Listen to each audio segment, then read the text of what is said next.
हाँ madam, good evening. Good evening, sir. It's so good to see you back.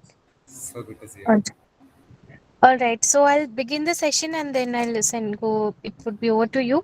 You can take a selfie and manage the session, and we will wind up as usual at 8:25 to 8:30. हाँ sure Yeah. Ma'am. Yeah. So I'll request to start the recording. Yes ma'am. Okay. So good evening, everyone. Welcome to the sixth session on Bhagavad Gita series by Swami Prem Maitre ji. Over to you, sir. Good evening to everyone. So धीरे धीरे लोग I think join करेंगे। तो will go ahead as plan. कि Geeta last time I took, मैंने लिया था श्लोक नंबर 11, 12 तक लिया था। चैप्टर 2 का 12 तक मैंने लिया था। तो आज हम जाएंगे थोड़ा आगे। आई थिंक मेरी आवाज़ आ रही होगी क्लियर। थोड़ा मुझे इको हो रहा है, इसलिए थोड़ा सा डिस्टर्बेंस आ रहा है। आपको तो नहीं आ रहा disturbance? Okay way sir. Sir thank you. तो हम चलते हैं। हम सांख्य योग के बारे में बात कर रहे थे। पहले हम थोड़ा सा सांख्य योग के बारे में थोड़ा सा और जानेंगे, और आज हम थोड़ा सा और डीप में जाएंगे, जिससे कि थोड़ा हमें पता चले कृष्ण क्या बोलना चाह रहे हैं अर्जुन से, और थोड़ा सा उनकी मनोदशा को कैच करने की कोशिश करेंगे। और अगर हम उसे कैच नहीं कर पाएंगे तो फिर हमारी आगे की गीता समझ में बिल्कुल नहीं आएगी। तो स्लोली स्लोली चलेंगे और थोड़ा डीप में जाने की कोशिश करेंगे। पहले थोड़ा सा सांख्य योग के बारे में बात करते हैं। जो ये दूसरा अध्याय है, इसको सांख्य योग कहते हैं। सांख्य योग का मतलब होता है परम ज्ञान। परम ज्ञान मतलब, अगर मैं आपको एग्जांपल दूं, जैसे क्लास में जैसे आईआईटीज होती है हमारे पास। इंजीनियरिंग के लिए बेस्ट क्या है? आईआईटी। मैनेजमेंट के लिए बेस्ट क्या है? आईआईएम। और मेडिकल के लिए बेस्ट क्या है? एम्स।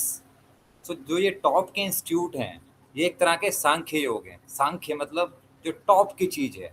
तो योग में जो सबसे टॉप की चीज़ है वो है सांख्य। सांख्य कहता है हर एक योग की एक धारणा है, हर एक योग की एक जर्नी है। कई सालों, कई हजारों सालों के एक्सपेरिमेंट के बाद उसको, उसके ऊपर विचार विमर्श करके, बहुत सारी चीज़ें करके, एक्सपेरिमेंट करके उसको एक रूप दिया गया है। तो सांख्य योग दूसरे अध्याय में क्यों कहा गया? क्योंकि अर्जुन, जैसे ही वो पहला जो हमारा अध्याय है वो विषाद योग है। वो विषाद में पड़ गया था कि मैं इनको नहीं मारूंगा। अपने क्षत्रिय धर्म से वो बिल्कुल ही विमुख हो गया था। बोल रहा था मैं संन्यास ले लूंगा, लेकिन कृष्ण ने उसको पकड़ा रहा और उसको बोला कि तू ये फालतू की बातें मत कर। और क्योंकि तू अगर धर्म की बात कर रहा है, तू ब्राह्मण बनने की तरफ चल रहा है, तो मैं तेरे को सांख्य योग ही पहले बताता हूँ। कृष्ण जैसे लोग क्या होते हैं, ये कुछ अपने से नहीं करते हैं। कृष्ण हो गए, बुद्ध हो गए, महावीर हो गए, नागार्जुन हो गए, कृष्णमूर्ति हो गए, ओशो, जितने भी, जिनको भी एनलाइटेंड बीइंग बोलते हैं, बुद्ध पुरुष बोलते हैं, ये कुछ भी अपने से नहीं करते हैं। कृष्ण ने भी एक श्लोक में कहा है कि आप जैसा मुझे चाहेंगे वैसे ही आपको मैं बरतूंगा। मैं एक तरह का मिरर हूँ। अदरवाइज कृष्ण तो बचपन से ही अर्जुन के साथ थे। कभी भी अर्जुन को उसमें उनमें भगवान दिखा भी नहीं, अभी तक नहीं दिखाया है। दूसरा श्लोक, दूसरा अध्याय शुरू हो गया है, अभी भी नहीं दिखाया है उसको, धीरे धीरे दिखेगा। लेकिन मैं कह रहा हूँ उनके साथ बचपन में खेले, उनके साथ कूदे, हर चीज किया, लेकिन कृष्ण अर्जुन को कभी नहीं दिखे उसमें भगवान। ऐसे ही हमारे आजू बाजू में कई कृष्ण घूम रहे हैं, लेकिन हमारी नज़र उन पे थोड़ा लेट पड़ेगी, हमारी आंखें धूमिल हैं। अदरवाइज ये कृष्ण, जितने भी बुद्ध पुरुष हैं, इनकी कभी कमी नहीं होती है। हाँ, उनको देखने वालों की कमी हो जाए, उसमें कुछ भी कह सकते हैं। तो सांख्य योग मैंने जैसे आपको बताया, परम योग, उसकी एग्जाम्पल मैं आपको दूंगा अष्टावक्र। अष्टावक्र ने जो जनक को बताया, उसको क्या बोला जाता है पता है आपको? जो हम बात कर रहे हैं, हम गीता की बात कर रहे हैं। अष्टावक्र ने जो जनक को बोला है उसको बोलते हैं महागीता। महागीता बोलते हैं। गीता का मतलब होता है भगवान, भगवत गीता मतलब भगवान का गीत। भगवान मतलब वो ऐसी शक्ति जो कोई मनुष्य नहीं, वो कुछ जो पीछे है उसके, वो जो आत्मा का, परमात्मा का जो आवाज है। अब जैसे मैं बोल रहा हूँ, मेरे पीछे भी कोई ना कोई, या आपका भी मुंह है, आप सुन रहे हैं, तो आपके अंदर भी उसका एक अंश है, हमारे अंदर भी उसका एक अंश, सबके अंदर उसका एक अंश है। लेकिन जब वो अंश पूरा का पूरा ही, जब आत्मा जो है वो पूरी परमात्मा से मिलके फिर हमारे किसी शरीर का अंग का कोई यूज करती है, तो वो है कृष्ण का शरीर। कृष्ण ने भी कई बार कहा है कि जो मुझको इस शरीर रूप में मानेगा वो बेवकूफ है। जो इससे पीछे, जो मैं पहले भी था, अब भी हूँ और इस शरीर के जाने के बाद भी रहूंगा, वो अगर जो उसको पकड़ पाएगा वो ही उस परम पद की तरफ अग्रसर होगा। अदरवाइज तो कृष्ण की पूजा करने वाले हजार लोग हैं। और कृष्ण ने ही कहा है कि इस भक्ति योग, कर्म योग, सांख्य योग, ये अर्जुन तेरे से पहले भी कई लोगों को मैं बता चुका हूँ। तो इसका मतलब इससे पहले कृष्ण के रूप में तो नहीं बताया होगा। आप समझ रहे हैं? जो कृष्ण बोल रहे हैं कि इससे पहले भी कई लोगों को मैं ये चीज बता चुका हूँ। एक श्लोक में तो वो ये बोलते हैं कि मैंने विवस्वान, जो सूर्य का राज, मैंने उसको भी सबसे पहले बताया था। फिर उसके बाद मैंने मुनि को बताया था, कईयों को बताया था। अर्जुन ने क्वेश्चन भी कर दिया था उनसे, आगे हम जाएंगे तो पकड़ेंगे उसको, कि आप कृष्ण, आप तो मेरे लगभग लगभग मेरे से 10-15 साल बड़े होंगे। विवस्वान सूर्य की बातें कर रहे हैं आप, कि सूर्य को आपने बताया, वो तो कई करोड़ों साल पहले की बात है। तो अर्जुन एक ऐसा वो है कि वो इजीली नहीं मानता। भगवान भी सामने खड़े हों, मानेगा नहीं, अपने क्वेश्चन पूछेगा। इसीलिए गीता इतनी सुंदर है। अदरवाइज हम सब तो मानने को तैयार होते हैं, हमारे सामने तो भगवान भी नहीं है, फिर भी हम मान लेते हैं सब कुछ। लेकिन कृष्ण के सामने स्वयं भगवान है, फिर भी वो इतने बिल्कुल तर्क कर रहा है, और इसीलिए वो पात्र है। पात्र मतलब इस गीता का पात्र है, गीता को सुनने का पात्र। तो परम ज्ञान जो मैंने बोला सांख्य योग है, इसका अगर मैं 21st सेंचुरी में बात करूं, मैंने जैसे कहा आपको, कृष्ण जैसे लोग, बुद्ध जैसे, महावीर जैसे लोग, कभी भी कमी नहीं होती है। हर युग में, हर समय इनका एक पर्टिकुलर रेशियो रहता ही रहता है।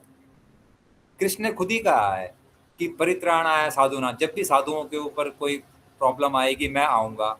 जब भी धर्म के, यदा यदा हि धर्मस्य ग्लानिर्भवति भारत, जब भी धर्म के ऊपर कोई प्रॉब्लम आएगी तो मैं आऊंगा ही आऊंगा। आप मुझे बताइए, या कोई भी आदमी कभी बता सकता है कि ऐसा कोई युग रहा हो जिसमें साधु लोगों के ऊपर प्रॉब्लम ना आई हो, ऐसा कोई युग रहा हो जिसमें धर्म के ऊपर युग ना आई हो? तो इसका मतलब कृष्ण को हमेशा ही रहना पड़ेगा। तो मैं 21st सेंचुरी में बात बताऊंगा आपको। कृष्ण जैसा आदमी, उसका नाम भी कृष्ण मूर्ति था। और वो सांख्य योग, अगर आपको समझना है सांख्य योग क्या है, तो कृष्ण मूर्ति को एक बार आप सुन लीजिएगा। कृष्ण मूर्ति की वीडियोस वगैरह, जिद्दा कृष्ण मूर्ति, वो 21st सेंचुरी का सांख्य योग का बिल्कुल एग्जैक्ट आपको बोलेंगे, रेप्लिका जो बोलेंगे, बिल्कुल अष्टावक्र बोलेंगे, या जनक भी बोल सकते हैं। क्योंकि अगर आप अष्टावक्र की महागीता को सुनेंगे या पढ़ेंगे, तो उसमें जो जनक था, जो जनक था वो इतना, मतलब राजा था, इनलाइटन नहीं हुआ था, बुद्ध पुरुष नहीं हुआ था, लेकिन केवल सुन के ही जो बुद्ध बन गया, सुन के ही जो इनलाइटन हो गया, सुन के ही जो कृष्ण बन गया।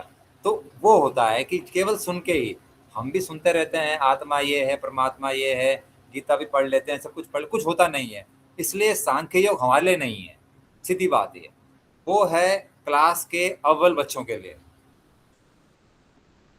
सुकरात ने भी कहीं पे कहा है कि knowledge is virtue, just knowledge, सुन लिया, समझ में आ गई बात, और बात खत्म हो गई। हम भी लगभग लगभग 99% चीजें जो हम सुनते हैं, हम सोचते हैं हमको पता है, हमको पता नहीं है।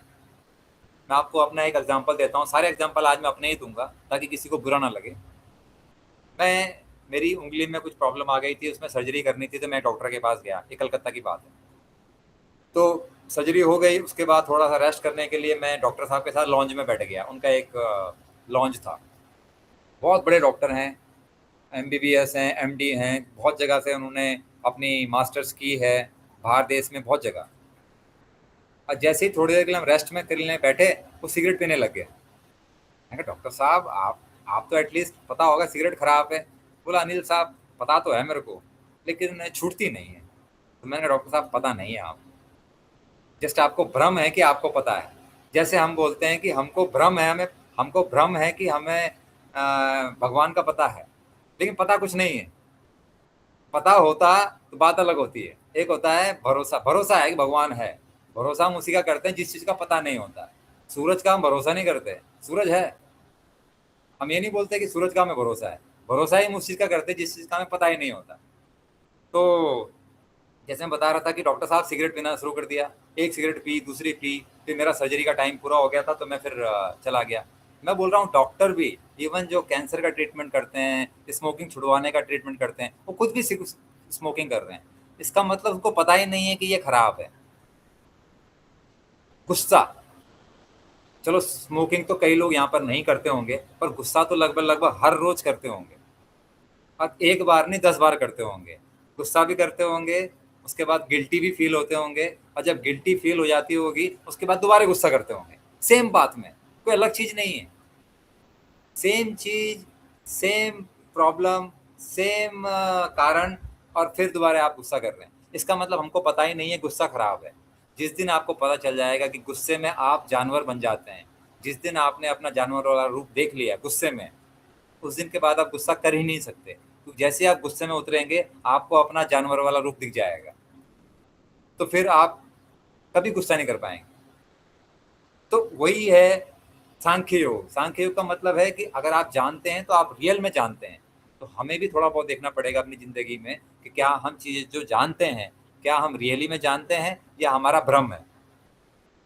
अब हम आते हैं जो कृष्ण क्या कर रहे हैं। पहले उसको सांख्य योग के बारे में बता रहे हैं।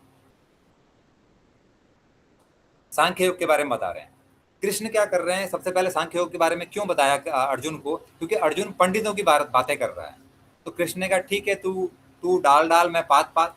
अगर तू पंडितों की बातें कर रहा है, तू धर्म की बातें कर रहा है, तू ब्राह्मण की बातें कर रहा है, तू सनातन की बातें कर रहा है, चल मैं तेरे से सांख्य की बात करता हूँ पहले। अगर तू रियल में ब्राह्मण हो गया है, संन्यास तुझे लेना है, तो सांख्य की बात तेरे को समझ में आ जाएगी। तो इसलिए कृष्ण ने सबसे पहले सांख्य उसको बोला, क्योंकि वो बात कर रहा था कुल धर्म नष्ट हो जाएगा, वो बात कर रहा था पिंड क्रिया खत्म हो जाएगी, वो बात कर रहा था सनातन धर्म खत्म हो जाएगा अगर मैं लड़ाई करूंगा, लोग मर जाएंगे। आज से पहले उसको धर्म की कभी भी चिंता नहीं हुई। तो इसलिए सांख्य सबसे पहले बताया, ताकि आगे चल के कभी अर्जुन भी शिकायत ना करे कि मैं तो ब्राह्मण बनने वाला था, इन्होंने मुझे क्षत्रिय बना दिया। बोले नहीं, अगर तू ब्राह्मण बन सकता है तो चल बन। लेकिन वो बन नहीं पाया। सांख्य योग उसके साथ पूरा खत्म हो जाएगा, अर्जुन का बाल भी नहीं रहेंगे। तो वही हम बात करेंगे धीरे धीरे। तो अर्जुन अभी सांख्य योग में उतर रहा है। तो अब हम चलते हैं श्लोक में। श्लोक के साथ ही हम धीरे धीरे बात करेंगे जो कृष्ण बोलना चाह रहे हैं।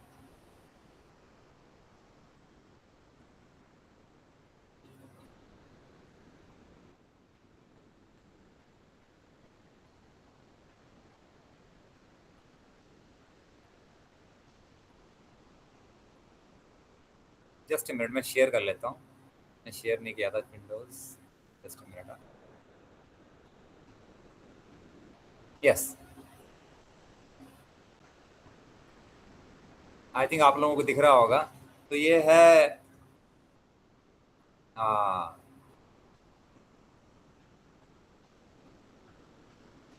हाँ, श्लोक नंबर 12 तक हम चले गए थे। अब हम 13वें में चलते हैं।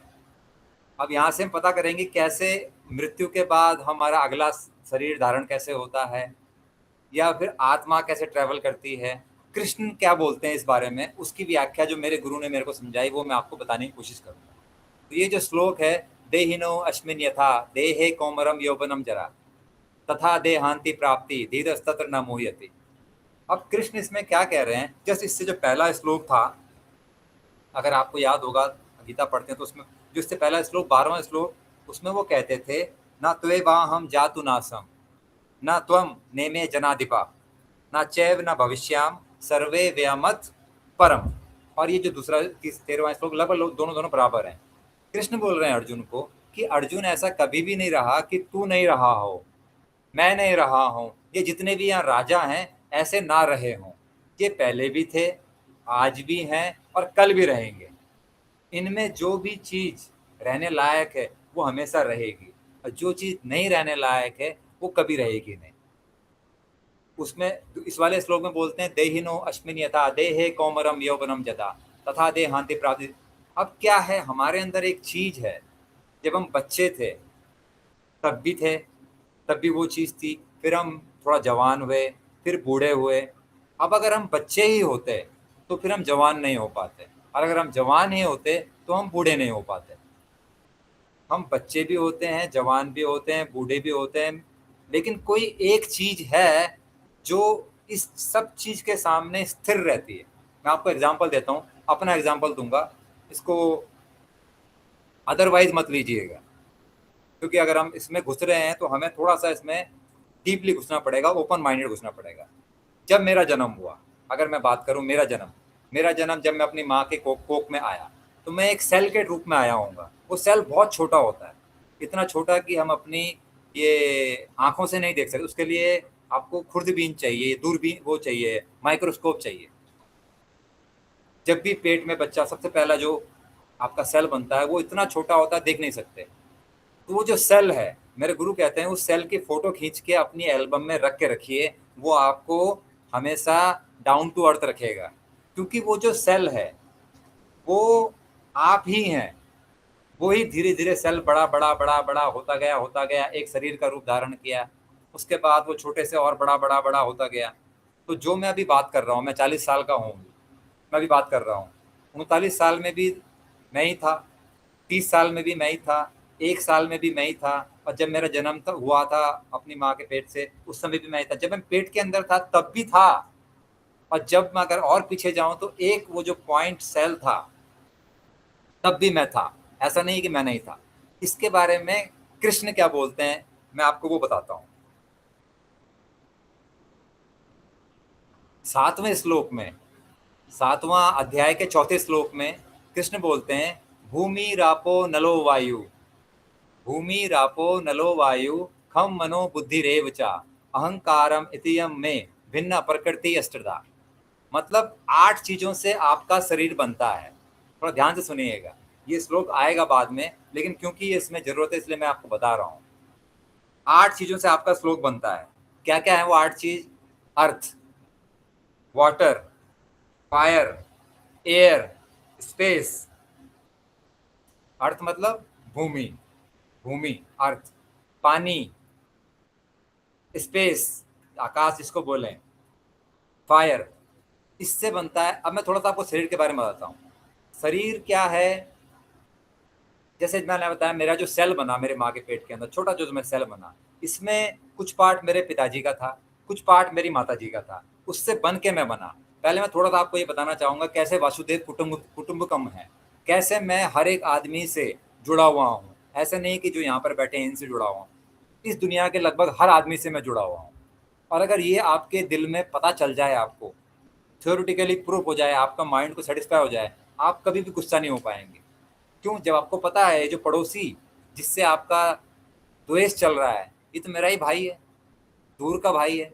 अब अपना भाई या अपना बच्चा कुछ अगर गुस्सा कर जाए, गुस्सा थोड़ी आता है, वो थप्पड़ ही मार दे तो लगता है वाह क्या थप्पड़ मार दिया, वाह मजा आ गया।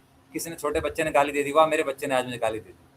अगर किसी पड़ोसी ने आपको हल्का सा ठोकर भी मार दिया, हल्का सा मजाक में भी कुछ कर दिया, आप इतने बलबला जाएंगे कि क्या पता आप उसको मार ना दें। लेकिन आपको पता चले ये पड़ोसी मेरा रिश्तेदार है बिल्कुल, तो वो मेरी रिश्तेदारी आज थोड़ा सा मैं बताना चाहूँगा, थोड़ा सा ओपन माइंड से सुनिएगा। जो मेरा जन्म हुआ, मैं अपने बारे में बताऊंगा, अपनी माँ के पेट में जो मेरा जन्म हुआ, कुछ पार्ट मेरे पिताजी का, कुछ पार्ट मेरी माता जी का, मिलके मैं बना। इसका मतलब मैं जब नहीं था अस्तित्व में, तब भी मेरा कुछ अंश मेरे पिताजी के अंदर था और कुछ अंश मेरे माता जी के अंदर था, तभी तो उसको मिलके मैं बना। अगर वो नहीं होता तो मैं हो नहीं सकता था। लेकिन ये जो दोनों चीजें हैं, मेरी माताजी और पिताजी दोनों थे मेरे बिना। अब अगर वही मैं देखूं कि मेरे पिताजी को देखूं, तो मेरे पिताजी के होने से पहले मेरे दादाजी भी थे, तो मेरे पिताजी का कुछ अंश मेरे दादाजी के पास था। जब मेरे पिताजी का कुछ अंश मेरे दादाजी के पास था, तो मेरा भी कुछ अंश मेरे दादाजी के पास होगा। अब मेरे पिताजी भी नहीं है, मैं भी नहीं हूँ, लेकिन मेरा कुछ अंश मेरे दादाजी के पास है। ऐसे ही अगर मैं चलता रहूँ अपने पिताजी की तरफ से पीछे पीछे पीछे पीछे, ऐसे ही मैं चलूँ अपनी माताजी की तरफ से पीछे पीछे पीछे पीछे, तो मैं हमेशा से ही मौजूद था किसी ना किसी रूप में। इस रूप में नहीं था जिस रूप में मैं आप मुझे देख रहे हैं या मैं अपने आप को देख रहा हूँ। तो अगर मैं ऐसे चलता रहूं तो पूरी पृथ्वी में मैं किसी ना किसी से कनेक्टेड हो जाऊंगा। जिसको बोलते हैं वासुदेव कुटुंबकम, उसको नहीं बोलते कि हमने रट लिया वासुदेव कुटुंबकम और फिर पड़ोस में किसी ने झगड़ा किया, हम उसको मारने पहुंच गए। वासुदेव कुटुंबकम का मतलब ही ये है, हमारी जितनी भी शास्त्र वेद जितनी भी चीजें हैं वो बहुत गहरी हैं। उसमें घुसने के लिए बहुत ज्यादा आपको धैर्य और पेशेंस और योग साधना पड़ेगा, तब समझ में आएगा। तो जैसे मैंने बताया कि मेरे अस्तित्व में आने से पहले भी मैं था, कुछ पार्ट अपने माताजी के पास, कुछ पिताजी के पास, मेरे पिताजी का कुछ अंश मेरे दादाजी के पास, मेरे दादाजी का कुछ अंश। तो ऐसे ही मैं हमेशा से मौजूद था, और ऐसे ही मैं जब मर जाऊंगा तब भी मेरा अंश रहेगा। क्यों? क्योंकि साइंस भी कहता है कि आप एक रेत के कण को ना तो बना सकते हो ना उसको मिटा सकते हो, केवल उसका रूप चेंज कर सकते हो। अब आते हैं मेरा जो शरीर है वो कैसे बना है।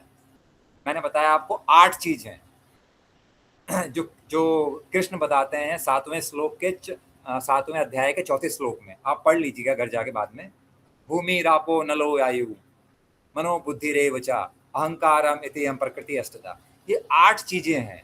तो जो मेरा शरीर आपको मैं बताऊं, 2 चीज शरीर होती है प्रकृति से जो बना है, जो कृष्ण बता रहे हैं। ये 8 चीज क्या है मैंने बता दिया आपको। पंच तत्व जो बोलते हैं, पंचभूत, और जो 3 चीजें है वो मन बुद्धि और अहंकार, ये इसको बोलते हैं एस्ट्रल बॉडी। ये है इलेक्ट्रिकल बॉडी। जैसे मैंने ये टी शर्ट पहनी है, ये है होगी बाहर की, इसके अंदर मैंने बनियान पहनी है, वो है इनर इनर इनर वियर। तो इनर वियर क्या हो गया, हमारा जो एस्ट्रल बॉडी है वो बनती है 3 चीज से, जो कृष्ण ने यहाँ पे बताई, मन बुद्धि अहंकार। और बाकी जो मेरा बाहर की चीज, जो मैं ऊपर से बाल से लेके मेरे अंगूठा देख रहे हैं, ये बनता है 5 चीज से, जिसमें आ गया आपका आग, जिसमें आ गया आपका पानी, जिसमें आ गया आपका धरती, जिसमें आ गया आपका स्पेस, जिसमें आ गया आपका फायर, ये सब आ गया इसमें। ये 8 चीजें हैं। और ठीक इसके बाद दूसरे श्लोक में कृष्ण बोलते हैं कि अर्जुन, ये 8 तो मेरी है इंफीरियर एनर्जी। और इसके बाद जो 5वें श्लोक में बोलते हैं, एक है मेरी जीव एनर्जी, सोल एनर्जी। वो जब इन 8 के साथ मिलती है तब कोई शरीर बनता है। तो अगर मैं अपने बारे में बात करूं, तो जो मेरा आउटर बॉडी है, जो आप देख रहे हैं बाल से लेके मेरे अंगूठे तक, ये 5 चीज से बना है, जिसे मैंने बताया आपको। इसके अंदर मेरा एक है एस्ट्रल बॉडी, इलेक्ट्रिकल बॉडी, वो बनी है 3 चीजों से, मन बुद्धि और आपका अहंकार। और तीसरी चीज होती है आत्मा, परमात्मा जिसे बोलते हैं। वो कहाँ से आती है? अब जैसे मैंने बताया आपको, जब मेरा जन्म हुआ, कुछ पार्ट मेरे पिताजी का, कुछ पार्ट मेरी माताजी का, और एक आत्मा, थर्ड फोर्स आत्मा, वो जरूरी है। तीसरी चीज वो हमेशा से मौजूद होती है। अब हम थोड़ा, ये हो गया मेरा जन्म, अब फिर बड़े बड़े होके मैं आज इसमें आ गया। अगर हम इसको गहरे में सोचें तो पूरा का पूरा ये जो अस्तित्व है, ये मैं पूरा संसार नहीं बोलूंगा, पूरा का पूरा एनवायरनमेंट, इकोसिस्टम, आपका पूरा मिल्की वे, सब हम जुड़े हुए हैं किसी ना किसी तरीके से। तो हमें कभी गुस्सा आने वाली बात नहीं। पड़ोस का भी अपना भाई है, ये भी अपना भाई है, दूसरे देश में है वो भी अपना भाई है। तो फिर अब कोई अगर जीतता है, कोई हारता है, अपना भाई हार रहा है, अपना भाई जीत रहा है, कोई दिक्कत वाली बात नहीं है। गुस्सा आने का कोई मतलब ही नहीं है, किसी से द्वेष करने का मतलब ही नहीं है, क्योंकि हम तो जुड़े हुए हैं वैसे भी। अब दूसरी बात होगी कि जब हमारी मृत्यु होती है तो फिर क्या आत्मा ट्रैवल करती है? मेरे गुरु बताते हैं, और मैंने जो इंटरेक्शन किया है कई लोगों से, क्योंकि मेडिटेशन में, अध्यात्म में कई सालों से, 17-18 सालों से मैं हूँ, तो मेरा बहुत इसमें इन्वेस्टमेंट रहता है और गुरु का आशीर्वाद भी बहुत है। तो क्या है, कई लोगों से मिलना जुलना हो जाता है, कई लोगों से मिलते हैं जिनको अपना पिछले जन्म का याद है। इवन एक तो मेरा पिछले यूनिट में एक मेरा खुद का हेड कांस्टेबल था, उसने खुद ही बताया, वो मेरे साथ सीआईएसएफ में है। आपको चाहिए होगा तो मैं नाम नंबर भी दे दूंगा, आपसे फ़ोन में भी बात कर सकते हैं। उसने बताया कि कैसे वो जब वो 3 साल का था, 4 साल का था, तो उसको एकदम से अपना पिछला जन्म याद आ गया। उसे पता चल गया कि मेरा पिछला जन्म क्या था। और पिछले जन्म से जो जो लोग उससे कनेक्टेड थे वो भी उसको पहचानने लग गए। तो उसके बच्चे 80 साल के थे, वो खुद था 30 साल का, तो उसको पिताजी बोलते थे, क्योंकि जैसे ही वो मरा था, उसका जो पिछला जन्म में क्या था, वो एक एक किसान था और उसके गांव में आग लग गई थी और वो जल गया। उसके तुरंत बाद दूसरे गांव में उसका जन्म हो गया। तो कैसे हो गया जन्म ये? तो इसका मतलब क्या है कि जो कृष्ण भी बोलते हैं, सब लोग बोलते हैं कि आप मरते हैं तुरंत आपको दूसरा जन्म हो जाता है, बिल्कुल सही बात है। इसमें थोड़ी सी बात आपको जाननी पड़ेगी, जो भी मीडियोकर चीज, मीडियोकर टाइप के लोग होते हैं, मेरे जैसे आप जैसे लोग, मीडियोकर लोगों के लिए हमेशा कोक उपलब्ध होती है। आप यहाँ मरे तुरंत आप वहाँ जन्म हो जाएगी।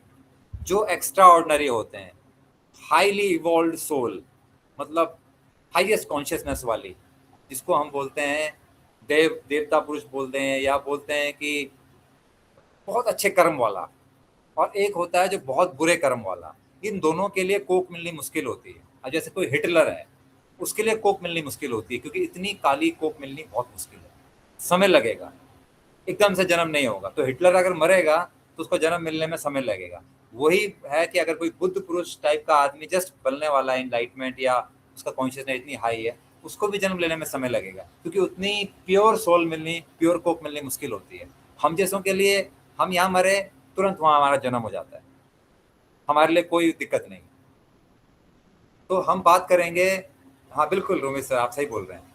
तो जो ट्रैवल करते हैं, मौत के बाद जो ट्रैवल होता है वो आत्मा का ट्रैवल नहीं होता, एस्ट्रल बॉडी का ट्रैवल होता है। हमारा जो ये शरीर है जो 5 धातु से बना हुआ है, ये तो मरने के बाद यहीं विलीन हो जाएगा। लेकिन वो जो एस्ट्रल बॉडी है, एस्ट्रल बॉडी किससे बनी है? जैसे मैंने बताया कि मन, बुद्धि और आपका अहंकार।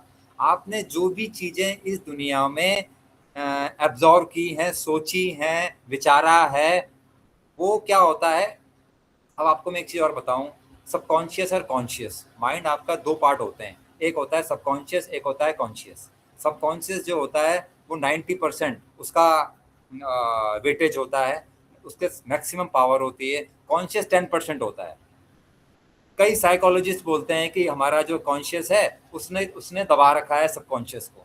अरे सबकॉन्शियस 90% पावर वाला है, एक ज्यादा पावर वाले को कम पावर वाला कैसे दबा सकता है? ये कभी हमने साइकोलॉजिस्ट से पूछा नहीं। वो जो सबकॉन्शियस पार्ट है हमारा 90% वाला, उसमें ही हमारी सारी चीजें हैं। ये जो कॉन्शियस पार्ट है, इस जन्म में हमने किताब पढ़ी या जो भी हमने खाना खाया, जो भी चीज़ हमें मेमोरी है, हमारा रिश्तेदारी है, जो भी है, कॉन्शियस पार्ट छोटा सा पार्ट है, उसी में हम खेलते हैं। 90% वाला हमारा टच ही नहीं होता। लेकिन जब हम मेडिटेशन में डीप जाते हैं तो तब वो खुलता है।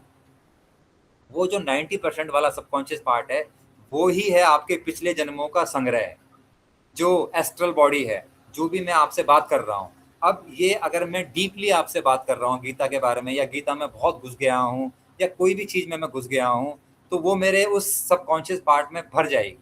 अगर मैं आपसे जस्ट फालतू ऐसी बात कर रहा हूँ, ऊपर ऊपर बात कर रहा हूँ, तब वो उसमें नहीं घुसेगी। जैसे मैं आपको एग्जांपल देता हूँ, कई लोग आपको मिलते होंगे जो एक्स्ट्रा ऑर्डिनरी होते हैं। जैसे क्रिकेट की बात करें, वैभव सूर्यवंशी कितना अच्छा क्रिकेट खेलता है। आपको लगता है कि 15 साल का लड़का इतने छक्के मार सकता है या इतना अच्छा क्रिकेट में इतना बढ़िया खेल सकता है? आज तक ऐसा क्रिकेटर नहीं मिला। हर लोग उसकी तारीफ करते हैं। तो क्या लगता है आपको कि इस जन्म के प्रैक्टिस से कोई आदमी ऐसा कर सकता है? ऐसा हो ही नहीं सकता। पिछले जन्म में उसकी यात्रा रही होगी, क्रिकेट की यात्रा नहीं रही होगी, किसी और चीज की यात्रा रही होगी, कोई भी यात्रा रही होगी। तो जब पिछले जन्म की यात्रा और इस जन्म की यात्रा का ट्यूनिंग हो जाती है, तो तब आप एक्स्ट्रा ऑर्डिनरी टैलेंट को प्राप्त करते हैं। मोजार्ट एक इतना बड़ा म्यूजिशियन था, बोलते हैं कि 6 साल में ही उसने वो प्राप्त कर लिया था म्यूजिक की दुनिया में, जो 100 साल में भी आप सीख सीख के नहीं कर सकते। तो क्या आपको लगता है कि 6 साल का बच्चा एकदम से म्यूजिक की प्रैक्टिस करके, नॉर्मल प्रैक्टिस करके सीख जाएगा? नहीं, पिछले जन्मों की यात्राएं हैं, वो यात्राएं से ही होती है। इस जन्म में भी हम देखते हैं कई लोग शांत बढ़िया जिंदगी चल रही है, कई लोग बकवास अपनी जिंदगी को खराब करने पे तुले हुए हैं। तो वही है कि पिछले जन्म के जो कर्म है वो लेके हम आते हैं, और उसके हिसाब से ही फिर हम इस जन्म में भी कर्म करते हैं, और फिर हमारा जो अगला जन्म भी होता है उस हिसाब से होता है। क्यों? वो जो एस्ट्रल बॉडी है, जो मैंने बताया कि जो ट्रैवल करती है, जैसे मैं मरा, अगर मैं यहाँ मरूंगा तो मेरी बॉडी तो यहीं पर रहेगी, जो मेरी आत्मा, और जो आत्मा के बारे में बताऊं, जो बोलते हैं कि आत्मा परमात्मा से मिल जाती है, भगवान, आत्मा, परमात्मा, ये कोई आदमी नहीं है। मेरे गुरु कहते हैं ये कोई आदमी नहीं है, कोई दाढ़ी लेके बैठा हुआ है, चश्मा लगा के बैठा हुआ है और एक पेपर लेके बैठा हुआ है कि हाँ अनिल आज गीता बोल रहा है तो इसको 2 पॉइंट दे दो, और ये गीता नहीं सुन रहा तो इसको 1 पॉइंट माइनस कर दो। किसी पे इतना समय नहीं है। कृष्ण खुद ही बोलते हैं कि श्लोक में कि कोई भी मेरा प्रिय या कोई भी मेरा नेगेटिव या पॉजिटिव नहीं है, सबके लिए मैं बराबर हूँ।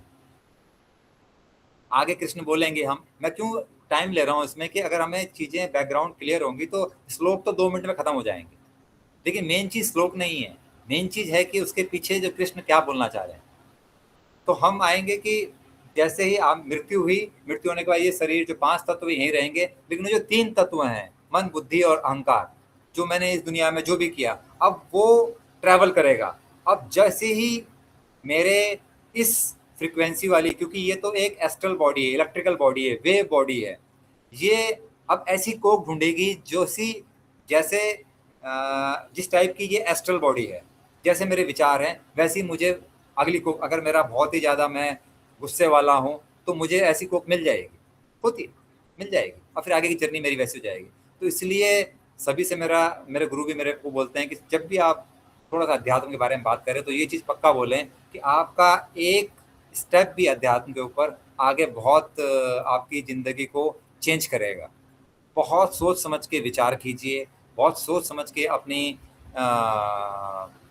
बोलिए, कभी मजाक में भी गलत चीज़ मत बोलिए, क्योंकि कब वो विचार आपके एस्ट्रल बॉडी में स्टक हो जाएगा और क्या पता अगला जन्म वो विचार ही डिसाइड कर दे।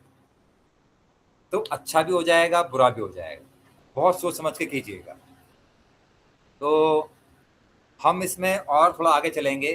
थोड़ा सा हमने बात की कि वो जो आत्मा, परमात्मा, भगवान, थोड़ा उसके बारे में बात करते हैं। तो मेरे गुरु बताते हैं कि आपको सबसे अच्छा एग्जाम्पल है, एक बल्ब है। आपने एक बल्ब लगाया एक बल्ब के सॉकेट में, और एक बटन है, बटन से आपने बल्ब जला दिया। तो जो इलेक्ट्रिसिटी जो दौड़ रही है तार में, वो है भगवान। इलेक्ट्रिसिटी जो दौड़ रही है, वो जो बल्ब है वो मैं हूँ। तो वैसे ही वो जो इलेक्ट्रिसिटी दौड़ रही है उसमें हजारों बल्ब लगे हुए हैं। इसीलिए कोई आदमी, आप भी देखते होंगे, हम भी देखते हैं, बहुत लोग हमें मिलते हैं ज़िंदगी में, बहुत ग्लो करते हैं, चेहरा ग्लो ही ग्लो करता है। ऐसा नहीं उसके पास कुछ बहुत पैसा है या कुछ है, बट ग्लो करता है, उसके अंदर से एनर्जी कुछ और आती है, बात करने का मन करता है, एक पॉजिटिव सा फील आता है। उसी के ही अंतर्गत एक दूसरा आदमी है, सब कुछ है उसके पास, पर चेहरा इतना गंदा बनाया हुआ है, इतना उसके पास बैठ के लगता है कि सारी एनर्जी छीन लेगा। जैसे एक था ना कि रामायण में था सुग्रीव और बाली, कि बाली से अगर लड़ाई करोगे तो आधी एनर्जी आपकी खींच लेंगे। ये बिल्कुल सच है। आज लड़ने की जरूरत नहीं है आपको, आप किसी से बात कर लीजिए, आपकी कोई कोई एनर्जी खींच लेते हैं। और मैं तो इतना डरता हूँ बात करने से, इसीलिए मैं बहुत लोगों से मतलब बातचीत करने डरता हूँ। क्या होता है कि वो वो खींच लेते हैं पूरी की पूरी एनर्जी। तो वो तो ये भी आपको थोड़ा सेलेक्टिव होना पड़ेगा कि किससे आप बातचीत कर रहे हैं, किससे आप समय बिता रहे हैं। ऐसा तो नहीं है कि आप जिससे बात कर रहे हैं उसने आपको गार्बेज का डब्बा समझा हुआ और अपना सारा गार्बेज आपके ऊपर डालने पे लगे हुए हैं। तो जो सुग्रीव बाली का कैरेक्टर पता नहीं सच है नहीं है, लेकिन आज की जिंदगी में आपको कई बाली मिल जाएंगे जो आपकी एनर्जी को खींच लेते हैं। तो हमें बहुत सेलेक्टिव इसमें रहना है। तो जैसे मैंने बताया भगवान क्या है, समझने के लिए सबसे अच्छा है कि एक सर्किट में 10,000 या कोई भी बल्ब लगे हुए हैं। तो कोई बल्ब होता है 100 वाट का, कोई 5 वाट का, कोई टिम टिम करता है। तो हमारी ज़िंदगी में भी हमको कई लोग मिलते हैं, कोई बल्ब टिम टिम कर रहा है, कोई बहुत ज़्यादा है। तो इसमें भगवान की कोई गलती नहीं है। आपने भगवान से उतनी ही एनर्जी खींची है, उस बल्ब की पावर ही 5 वाट की है, तो करेगा ही क्या, 6 वाट की एनर्जी मिलकर तो फट जाएगा वो। तो भगवान है वो इलेक्ट्रिसिटी में दौड़ती हुई एनर्जी। अब जैसे ही वो बल्ब फ्यूज होता है, वो जो तार में जो इलेक्ट्रिसिटी दौड़ रही है उसे कोई फर्क नहीं पड़ता, वो दौड़ती रहेगी। आप बल्ब चेंज कर दो तो बल्ब जल जाएगा, बल्ब चेंज ना करो वो इलेक्ट्रिसिटी दौड़ती रहेगी। तो भगवान है वो इलेक्ट्रिसिटी, हम है ये बल्ब जो कभी कभी जलते हैं, कभी बुझते हैं, कभी टिमटिमाते हैं। तो ये है भगवान। कोई ये मतलब बुद्ध तो भगवान को बोलते थे एक लॉ है, मतलब एक नियम है। भगवान को मानने की कोई जरूरत नहीं, नियम है। जैसे ग्रेविटेशन होता है, अगर आप जैसे बोलते हैं कि भगवान के हिसाब से चलेंगे, अच्छे कर्म करेंगे अच्छा होगा, भगवान नहीं बोलता कि आप अच्छे कर्म करो बुरे कर्म करो। भगवान सिर्फ इतना बोलता है, अच्छे कर्म करोगे अच्छा फल मिलेगा, बुरे कर्म करोगे बुरा फल मिलेगा, मुझे कोई दिक्कत नहीं। खैर भगवान बोलता भी नहीं है, पर क्योंकि हमें बात करनी है तो मैं इसलिए बोल रहा हूँ। जैसे ग्रेविटेशन की एनर्जी है, ये एक नियम है। ग्रेविटेशन आपको धक्का नहीं देती, आपके पैर को फ्रैक्चर नहीं करती। आप सही से चलोगे, ग्रेविटेशन आपको हेल्प करेगी चलने में। आप सही से नहीं चलोगे, आप गिर जाओगे। अब इसमें आप बोलो कि ये जो गुरुत्वाकर्षण शक्ति है अर्थ की, ये बहुत खराब है। ये खराब कैसे हो सकती है? अरे ये तो नियम है, बिल्कुल न्यूट्रल है। आप सही चलोगे तो चलने में आपकी हेल्प करेगी, नहीं चलोगे आप गिर जाओ। वैसे ही प्रभु का है, जो बोलते हैं प्रभु, कई बार कृष्ण बोलेंगे अर्जुन को कि जो मुझ में निष्ठा रखता है। एक और चीज मैं आपसे बोलना चाहूंगा, कृष्ण जब भी बोलते हैं मुझ में, कई लोगों को दिक्कत होती है इससे कि कृष्ण कैसे बोल रहे हैं, कितने अहंकारी हैं कि बोल रहे हैं मुझ में मुझ में। वो कृष्ण अपने मुझ की बात नहीं कर रहे हैं, ये जो बल्ब की बात नहीं कर रहे हैं, ये वो इलेक्ट्रिसिटी वाले की बात कर रहे हैं। तो जब भी कृष्ण मुझ की बात करेंगे कि मेरे को सर्वधर्मान्य परित्यज्य, सब कुछ छोड़ के मेरे पे आ जा, तो हमेशा याद कर रखिएगा वो बल्ब की बात नहीं कर रहे, वो पीछे जो इलेक्ट्रिसिटी दौड़ रही है ना, उसकी बात कर रहे हैं। वरना हम जैसा जो आदमी है ये तो क्वेश्चन कर देता है कि कृष्ण कैसे बोल रहे हैं मुझ में आ जा, इतना अहंकारी है। अर्जुन जैसा आदमी, उसने एक बार भी क्वेश्चन नहीं किया कृष्ण को कि आप ये बोल रहे हो, आप तो मेरे सारथी हो, मेरे घोड़ों को नहलाते हो, सुबह सुबह घोड़े लेके आ जाते हो, फिर मैं जाता हूँ, राजा तो मैं ही, ऊंचा तो मैं ही हूँ, ऊंचे स्थान में तो मैं ही बैठा हूँ, आप तो मेरे सारथी हो, और आप मुझे बोल रहे हो कि मैं आपकी शरण में आ जाऊं। अर्जुन ने एक बार भी नहीं बोला, जबकि उसने इतने भयंकर भयंकर क्वेश्चन किए हैं, हम आगे आएंगे। जब कृष्ण ने बोला कि मैंने सूर्य को बताया, उस समय अर्जुन ने तुरंत क्वेश्चन कर दिया, आपने सूरज को कब बताया केशव? आपका जन्म तो मेरे समकालीन हुआ है। तब कृष्ण ने बोला कि तेरा तो, तुझे लगता है कि ये तेरा पहला जन्म है, बट हम कई बार जन्म ले चुके हैं, मुझे अपने सारे जन्म याद हैं, तेरे को अपना जन्म याद नहीं है, बस इतना फर्क है। तो मैं इससे पहले भी था, इससे बाद में भी रहूंगा, और ऐसा नहीं कि तू नहीं था, तू भी था, अब तो ये याद नहीं है, बात अलग है, धीरे धीरे याद आएगा। तो कृष्ण, अर्जुन कृष्ण को बख्शता नहीं। अगर उसे लगता है कि ये अहंकार के रूप में बोलते हैं, अगर वो बल्ब बोलता ना, अगर वो बल्ब बोलता तो तो अर्जुन उसको बख्शता ही नहीं। वो बोलता केशव चलो आप निकलो, हो गया आपका काम। लेकिन एक बार भी उसने नहीं बोला कि आप ये क्या बोल रहे हो कि मेरी शरण में आ जा, क्या हो आप, हो क्या आप, क्यों आऊं मैं आपकी शरण में? लेकिन एक बार भी नहीं बोला, क्योंकि जो गीता है ये केवल किताब में जो हम पढ़ रहे हैं वो नहीं है, ये आंखों ही आंखों में जो बात हो रही है, ये जो उनकी एनर्जी का मिलन हो रहा है, ये बहुत सारे, ये गीता मतलब जो लिखी गई है तो ये तो 1% भी नहीं है। वो जो उनका हाव भाव है, वो छोड़िए, हम भी अगर आपस में बातचीत करते हैं, अगर हम अपनी बातचीत को किसी चीज़ में लिख दें, और एक होता है हम जो आजू बाजू में बात कर रहे हैं, दोनों में बहुत डिफरेंस होता है। बिना बोले भी आप बोल सकते हो। मतलब एक एक एक कविता मैंने लिखी थी, याद नहीं आ रहा है, कि जरूरी नहीं है कि हर बात का जवाब बात में हो, जरूरी नहीं हर बात का जवाब बात में हो, बिन बताए जो बताया जाता है उस बात की बात ही कुछ और है। हाँ यही था उसका। याद आ गया। तो मतलब बात का जवाब अगर बात में होगा तो बहुत छोटी चीज है, बहुत छोटी चीज है, आंखों ही आंखों में। कई लोगों की यहाँ पे शादी हो रखी है, मेरी भी शादी हो रखी है।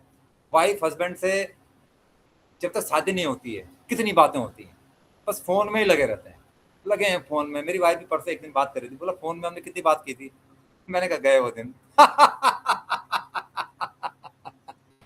नहीं, वो बात में दूसरा बोल रहा हूँ कि क्या होता है कि तब तक आप जानते नहीं एक दूसरे को, और जैसी शादी हो जाती है तो आप एक दूसरे को बहुत करीब से जानना शुरू कर देते हो, धीरे धीरे बातें कम हो जाती हैं, बातें कम होती है, लेकिन जो आपका अंदर का जो बोलते हैं कि आप करीब आ जाते हो, क्योंकि आप अपने से तो बात नहीं करते। अब मैं अकेला अपने रूम में बैठा हूँ, मैं थोड़ी बोलूंगा अनिल चलो पानी पीते हैं, अनिल चलो चाय पीते हैं। आंखों ही आंखों में बात हो गई, आंखों ही आंखों में दूसरे से बात होगी, अपने से तो बात भी नहीं होती। तो वैसे ही है कि बात का जवाब बात में होगा तो बहुत छोटी बात होगी, बात का जवाब अगर बात में होगा वो बहुत छोटी बात होगी। लेकिन जो आंखों से बात हो रही है, जो बिना बोले जो कहा जा रहा है, तो जितना हस्बैंड वाइफ जितना करीब आ जाते हैं उतना बातचीत कम हो जाती है। बस समझ जाते हैं कि वो क्या बोलना चाह रहे हैं, वो समझ जाते हैं कि क्या खाना चाह रहे हैं, समझ जाते हैं, सेंस हो जाता है, जैसे एक माँ अपने बच्चे को समझ जाती है बिना बोले ही। तो वैसे ही है कि जो ये गीता है, ये मैक्सिमम बोली गई है वो तो हमको दिख रहा है, लेकिन जो कृष्ण और अर्जुन के बीच में जो हुआ है वो किसी को नहीं पता। नहीं, मेन चीज वो है, तो उसी को हम टच करने की कोशिश करेंगे। तो थोड़ा सा हम श्लोक के आगे जाएंगे, तो इसमें अर्जुन को कृष्ण अर्जुन को बता रहे हैं कि देहिनो अस्मिन् यथा देहे कौमरम यौवनम जरा तथा देहांति प्राप्ति धीरस्तत्र मोहति।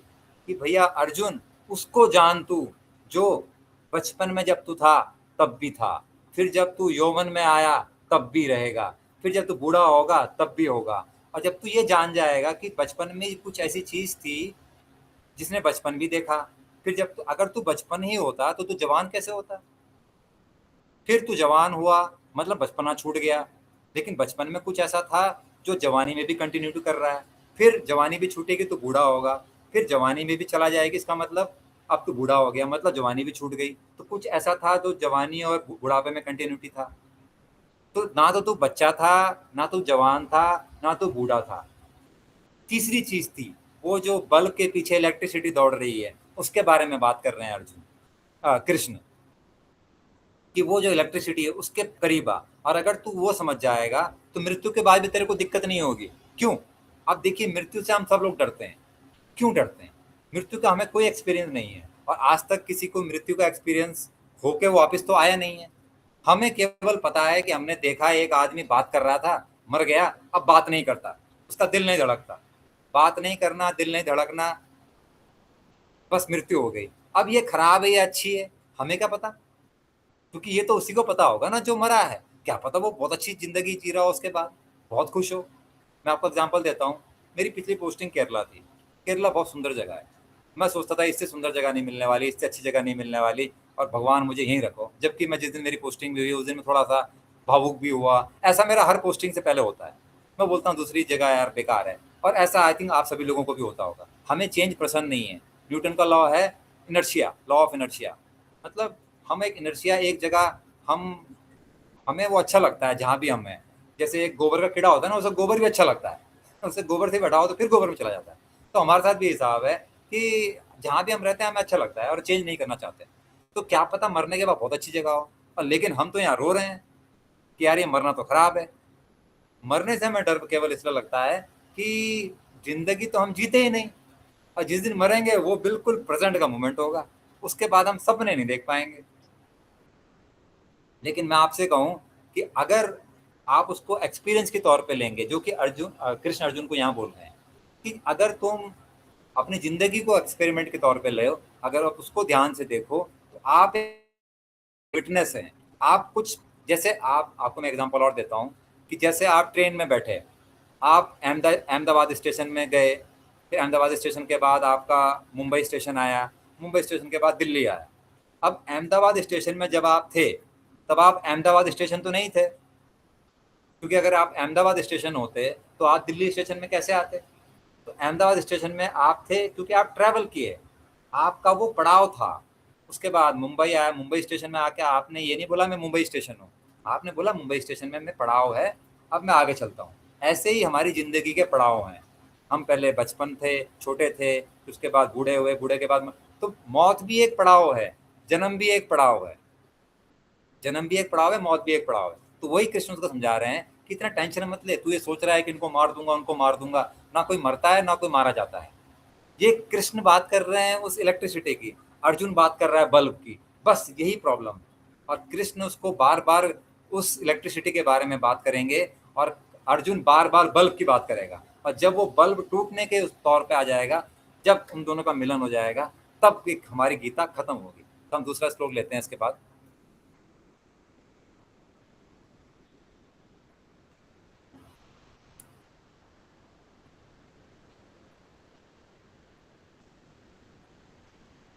हाँ, मात्रा स्पर्शांतु कौन्तेयो शीतोष्ण सुख दुखदा आगम पयोनि नित्या तांतिचिशेषु भारता। दूसरा श्लोक में ले लेता हूँ, इसके बाद वाला दोनों लगभग लगभग सेम है। यम ही न व्यथन्ते एते पुरुषम पुरुषर सभा समुदुखम धीरम सौमृतत्वाय कल्पते। अब ये जो दोनों श्लोक हैं इसको हम आगे भी पढ़ेंगे, हमारे जितने भी प्रॉब्लम हैं जिंदगी में, कृष्ण उसके बारे में बता रहे हैं, सुख दुख के बारे में, कि जो भी सुख और दुख है, कि अर्जुन, कृष्ण बोल रहे हैं अर्जुन, ये सुख दुख ये क्या है, हमारी इंद्रियों का जो कांटेक्ट होता है इंद्रिय विषयों से, उसके द्वारा उत्पन्न होते हैं। तो इसको तू केवल और केवल सर्दी और गर्मी की तरह, जैसे मौसम आते हैं उसकी तरह इनको ले। मैं आपको एग्जांपल देता हूँ, थोड़ा डीप है ये, घुसना पड़ेगा आपको। जैसे मैं अभी देख रहा हूँ अपने कंप्यूटर की स्क्रीन, अब ये मेरी आंखें हैं, ये कंप्यूटर की स्क्रीन है। कंप्यूटर की स्क्रीन, आंखें मेरी इंद्रियां हैं, कंप्यूटर की स्क्रीन क्या है, मेरी इंद्रियों का विषय है। इंद्रियों का विषय मतलब जो आपकी इंद्रियां देख रही हैं। और जैसे अगर आप मुझे सुन रहे हैं तो आपके कान हो गए इंद्रियां, मेरी आवाज़ हो गई आपकी इंद्रियों का विषय। तो जब आपकी इंद्रियां और आपके इंद्रियों का विषय जुड़ते हैं, उससे क्या होता है, सारी प्रॉब्लम क्रिएट होती है। जैसे ही वो विषय जुड़ता है, आप सपने में खो जाते हैं। एक श्लोक है कृष्ण का, उसको ही लेके मैं चलूंगा। हमारी जितनी भी बातचीत चलेगी वो कृष्ण के श्लोक के अर्ध गिर्द ही चलेगी, गीता में ही चलेगी। एक श्लोक है, आगे आएगा, इसी अध्याय में है, बहुत सुंदर श्लोक है, वो इससे कनेक्टेड है, तब मैं आपको बताऊंगा, और डीप में है। वो ये है, ध्यायतो विषयान पुंसा, वो है श्लोक नंबर 62, अध्याय नंबर 2, इसी अध्याय में आएगा आगे, वो इससे कनेक्टेड है। तो जब वो आएगा और डिटेल में समझाऊंगा, लेकिन अभी थोड़ा बताता हूँ मैं। वो श्लोक ये है, ध्यायतो विषयान पुंसा संगस्तेषु उपजायते संजात संजायते कामा कामात क्रोधा विजायते। कृष्ण ने जिंदगी में जितने भी दुख हैं उसके बारे में इस श्लोक के में बताया है, और उसका एक अंश श्लोक में बताया है। क्या बोलते हैं कृष्ण, ध्यायतो विषयान पुंसा, जैसे ही आपका ध्यान, ध्यान मतलब, अब थोड़ा उसमें आपको समझना पड़ेगा, ध्यान मतलब कैसे मैं समझाऊं आपको। ध्यान मतलब जैसे मैं आपको देख रहा हूं, क्या हमारी आंखें देखती हैं? आंखें नहीं देखती, आंखें के पीछे एक ध्यान होता है। क्या हमारे कान सुनते हैं? कान के पीछे ध्यान अगर होगा तो ही कान सुनेगा। आंखों के पीछे ध्यान होगा, अटेंशन अगर होगी तो ही आंखें देखेगी, अदरवाइज आंखें, कई बार होता है कि हम देखते रहते हैं लेकिन हमें कुछ भी हम देख नहीं पाते हैं। जैसे मैं एग्जांपल दूं आपको, आपके घर में आग लग गई, आप दौड़ते, जैसे आपको पता लगा, आप मीटिंग में बैठे हैं, आप गूगल मीट में गीता सुन रहे हैं, एकदम से आपको पता लगा आप ऑफिस में, आपके घर में आग लग गई। अब आप भागोगे यहाँ से बिल्कुल, क्योंकि घर में आग लग गई, आपको पता लग गया। अब आपका अटेंशन, आपका ध्यान चला गया अपने घर पे, आग लग गई, क्या जलेगा, क्या है क्या नहीं है। अब दौड़ते दौड़ते आपको बहुत लोग बोलेंगे, अरे कुमार जी कैसे हो, कोई नमस्कार करेगा, कोई हाय करेगा, हेलो करेगा, लेकिन आपकी आंखों में कोई भी आपको दिखेगा ही नहीं, क्योंकि अभी आपकी आंखें स्थिर हो गई हैं बिल्कुल घर पे। सीधे घर पे पहुंचोगे, आग बुझाओगे, फिर आप जब वापस आओगे, कई लोग आपको बोलेंगे कि यार हमने आपको हाय करा, हेलो करा, आपने देखा ही नहीं। आप बोलोगे आपने मुझे हाय हेलो कब करा? बोला आपने हमारी तरफ देखा भी। बोला यार मेरे घर में आग लग गई थी, मेरा ध्यान वहां था। इसका मतलब आंखें नहीं देखती हैं, जब तक आंखों के पीछे ध्यान ना हो। आंखों के पीछे ध्यान होना जरूरी है। कान, जब तक कान के पास आपका ध्यान ना जाए, क्योंकि ऐसे तो बहुत सारी आवाज़ें सुनते रहते हैं। जैसे आप अगर कहीं बैठे हो किसी जंगल में, किसी झिंगुरों की आवाज़ भी आती है, और भी बहुत सारी आवाज़ें आती हैं, लेकिन हमेशा तो झिंगुर की आवाज़ नहीं आती, लेकिन झिंगुर तो हमेशा ही बोलता रहता है। ऐसे ही एक आवाज़ होती है जिसे बोलते हैं ओम, या भगवान की आवाज़। वो जब आप बिल्कुल सुन्न होते हो तब वो आवाज़ हमेशा चलती रहती है, लेकिन वो आपको कभी भी एड्रेस नहीं हो पाती, क्योंकि और बहुत सारी आवाज़ों में आपका अटेंशन जुड़ा रहता है। तो जो वो श्लोक है, वो ये इसको बोलते हैं ध्यान। आँख जो इंद्रिय हैं, इंद्रिय इंद्रिय जस्ट जड़ हैं। जड़ मतलब इनका अपनी कोई चेतना नहीं है, इनको हमारी चेतना, तो जो वो इलेक्ट्रिसिटी है ना, उसकी ज़रूरत है। ये बल्ब खाली बल्ब से नहीं जलेगा, इसको इलेक्ट्रिसिटी चाहिए।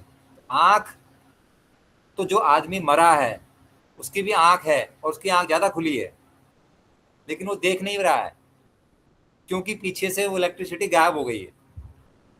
वो जो क्या बोलते हैं, एस्ट्रल बॉडी है, जो उस इलेक्ट्रिसिटी को से एनर्जी लेती है, वो कहीं और जा चुकी है। तो अब इसके पास वो ध्यान है ही नहीं, तो वो आंख देख, इसलिए जो आदमी मरा हुआ वो देख नहीं पाता। केवल इतना रीजन है, और कोई रीजन नहीं।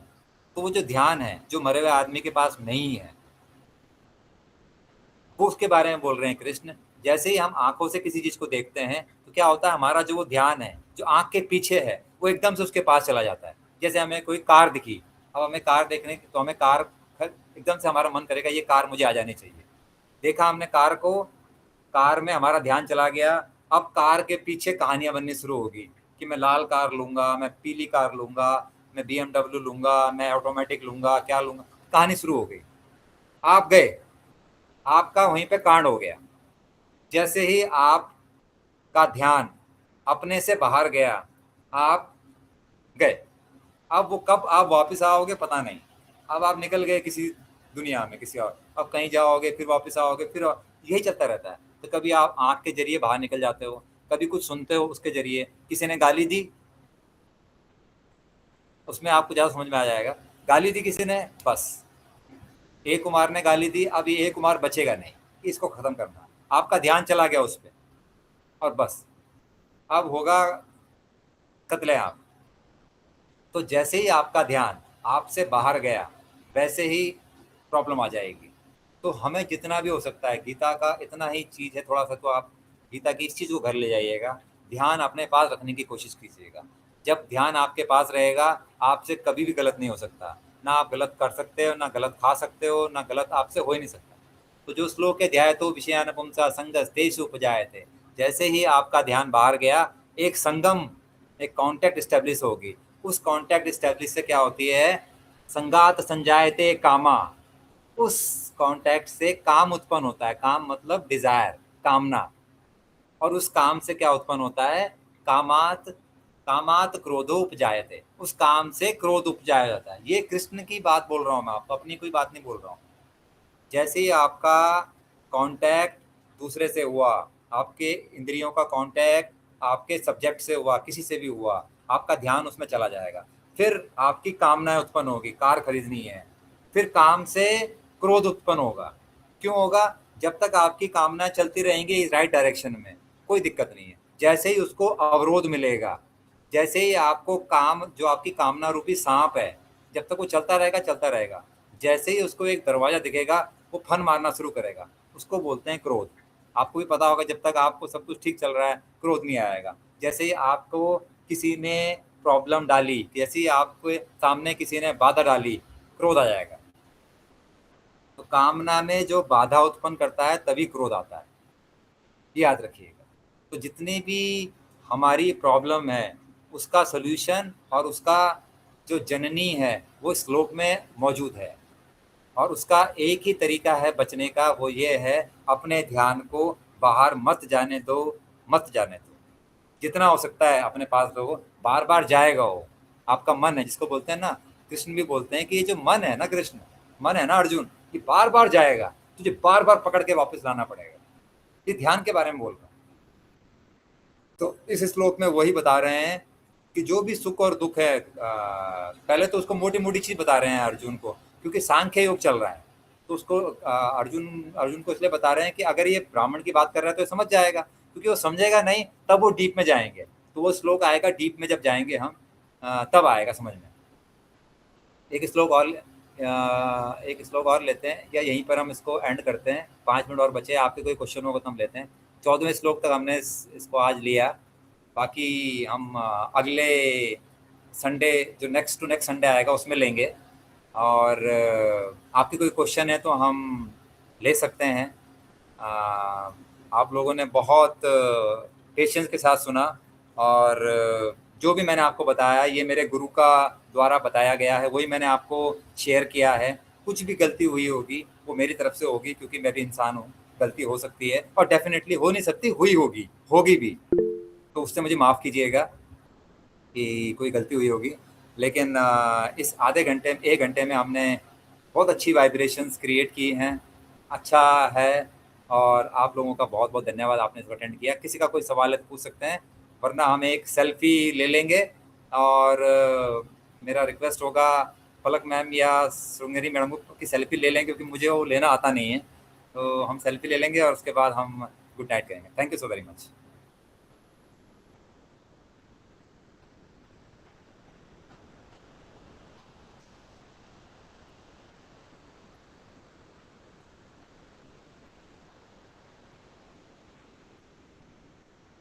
हाँ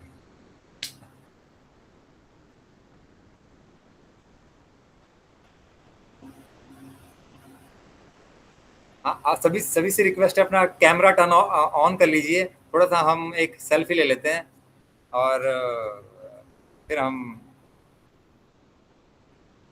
मैं स्टॉप शेयरिंग कर देता हूँ।